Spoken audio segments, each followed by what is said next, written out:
बेचारे बड़े परेशान हो जाते हैं कि यार इतने बुरे बुरे ख्यालात आ रहे हैं, मालूम नहीं अल्लाह ताला हमारे साथ मामला क्या करे। देखो, सबसे पहली बात बताएं आपको कि ख्यालात आना उसी के दिल में है जिसके दिल में ईमान है। गौर देते हैं इस बात को, बड़ी मजे की बात कहने जा रहा हूं, मिस कर देंगे, बहुत कुछ मिस करेंगे। ख्याल आता है उसी के दिल में जिसके दिल में ईमान है। क्यों? आप ये बताओ कि चोर किसके घर में कूदेगा? जिसके घर में सामान होगा उसके घर में कूदेगा ना। जिसका घर पहले से ही बेचारा जो है फुटपाथ पे है, तो चोर उसके घर में चोरी करने क्यों कूदेगा? बेवकूफ आदमी है। चोर तो जाता वहां है जहां पे ज्यादा माल के चांसेस हैं। तो शैतान वसवसे डालता ही उसी के पास है कि जिसके पास ईमान की दौलत होती है, ये खुश हो जाएं। जैसे आप खुश होंगे ना, शैतान तो जगह ये तो उल्टा गेम हो गया। हमने तो इसके दिल में वसवसे बुरे डाले थे ताकि अपनी जिंदगी में घबरा जाए, लेकिन इसने उठना गेम कर दिया, लिहाजा वो शैतान भागेगा आपके पास से। आप हमेशा खुश हो कि हमारे ऊपर डकैती ईमान के ऊपर डाली जा रही है, इसका मतलब परवरदिगार आलम ने हमको ईमान की दौलत दी है, लिहाजा घबराने की इसमें कोई बात नहीं है। घबराने की कोई बात ही नहीं है।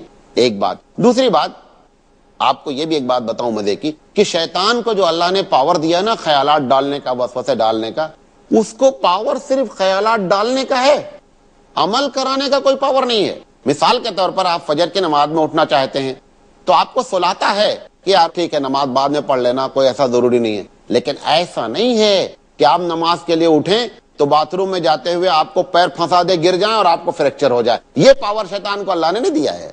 अल्लाह ने पावर इतना दिया वसवसा डालने का, लेकिन अमली शक्ल में तुमको फिजिकली जिस्मानी तौर पर सताकर परेशान कर दे, ये पावर उसके हाथ में नहीं है, लिहाजा घबराने की जरूरत नहीं है।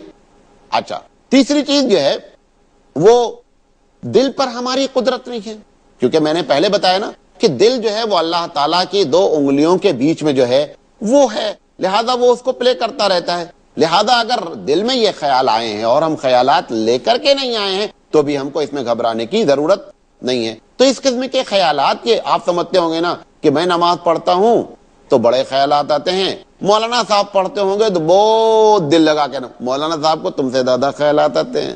तुमको ख्यालात आते हैं अपनी दुकान के बारे में, एक क्रिकेटर को ख्याल आते हैं स्कोर के बारे में, मौलाना साहब को ख्याल आता है कि फला तकरीर करनी है, उसमें पॉइंट क्या क्या दिया जाए, लिहाजा उनको मौलाना साहब को वो ख्यालात आते रहते हैं। तो ख्यालात सबको आते हैं, ये नहीं समझेंगे मौलाना साहब जो है बहुत ऊंची शख्सियत है।